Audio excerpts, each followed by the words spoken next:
Assalamualaikum warahmatullahi wabarakatuh. Alhamdulillah kita masih bisa berjumpa lagi di Pena Masa Channel.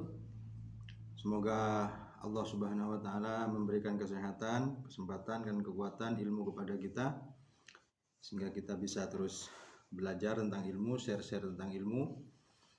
Oke, untuk part ini kemarin sudah dijelaskan tentang majas.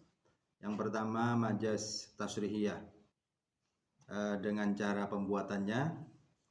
Oke, sekarang majas makniyah. Ini tentang logika logika usuliyu balaghah. Agak mikir dua kali begitu ya. Karena dalam definisinya nanti perlu dipahami bahwa definisi makniyah itu runtut dari awal gitu. Nanti saya insya Allah saya kasih yang lebih mudah begitu cara memahami makniyah ini. Oke, yang pertama begini. Kalau kemarin sudah diterangkan, sudah saya jelaskan bahwa isti'arah tasrihiyah itu adalah isti'arah yang dibuang musyabbahnya, jadi hanya menyebutkan musyabbah B. Tapi kali ini di isti'arah makniyah yang disebutkan itu adalah musyabbah bihnya. Jadi ada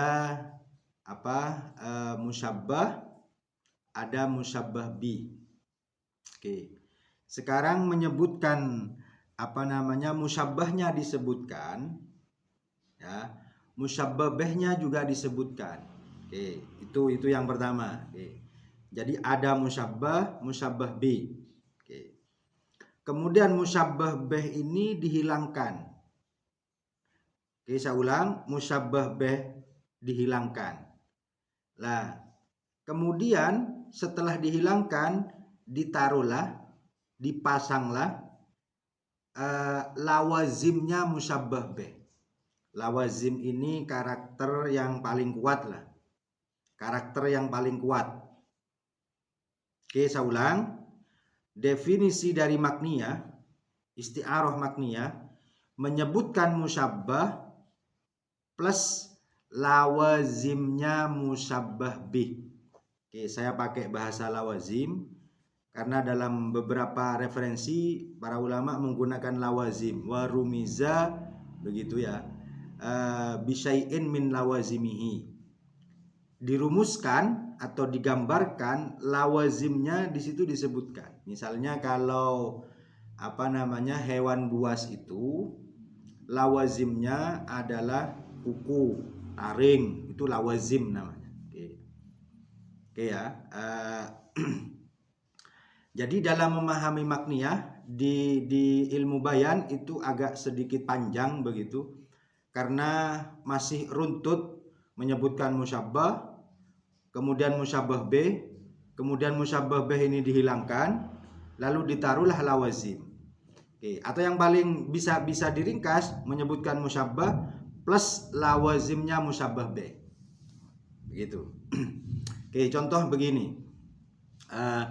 Dalam Al-Qur'an itu ada ayat wakhfid lahuma janahadzulli minar rahmati wa qur rabbirhamhuma kama rabbayani shaghira. Di situ ada kata janahadzulli.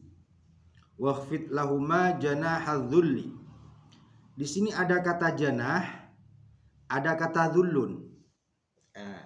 Korelasinya apa? Membuat dua kata. Ini ada kata janah, ada kata dzullun. Maka para ulama balaghah mengatakan janahadzulli ini adalah isti'arah makniyah. Isti'arah makniyah. Bagaimana cara membuatnya? Bagaimana prosesnya? Proses kok bisa jadi isti'arah makniyah? Maka para ulama balaghah mengatakan bahwa dzullun itu disamakan dengan to'ir. Oke, saya ulang, dzullun disamakan dengan to'ir. Kemudian to'irnya dibuang. toirnya dibuang, tapi kemudian setelah toirnya tidak disebutkan atau hudhifa sama ya dibuang, dullun disamakan dengan toirnya tidak disebutkan, tetapi yang disebutkan adalah lawazimnya toir. Apa lawazimnya toir? Itu janahun. Maka jadi janahadulli. Kalau sama-sama disebutkan itu mestinya toirudulli begitu. Toir kadulli gitu atau dullun katoir gitu lah. Oke ya, paham ya? Isbatul janah ila dhulli itu namanya makniyah ya. Jadi isti'arah ini namanya makniyah. Korinahnya ya tetap takhyiliyah. Korinahnya adalah takhyiliyah. Oke, itu contoh yang pertama. Contoh yang kedua dalam Al-Quran lagi. Nanti setelah ini contoh ini saya berikan contoh yang lain. Wasta'ala ar-ra'su. Ya. Qala rabbi inni wahanal admu minni wasta'ala ar-ra'su. Di sini ada kata ista'ala, ada kata ar-ra'su. Menyala dengan kepala. Ista'ala itu menyala. Ar-ra'su itu kepala. Kenapa kok kata kerjanya itu adalah menyala, sedangkan fa'ilnya itu adalah kepala? Jadi kata kerjanya menyala, membara begitu, menyala. Kemudian yang menyala ini apa? Ar-ra'su, kepala. Oke. Menurut ulama balaghah, kata ista'ala ra'su itu mutakallim yang di sini adalah Nabi Zakaria ya. Nabi Zakaria menyamakan ra'su itu dengan hatob. Kayu. Kemudian hatob ini tidak disebutkan, hanya disebutkan lawazimnya. Lawazimnya hatob ketika disebutkan ya ista'ala. Hatob itu gampang menyala begitu. Maka musta'arnya yaitu salah satu lawazimnya hatob itu tadi adalah ista'ala. Maka ista'ala ar-ra'su. Jadi ista'ala itu lawazimnya.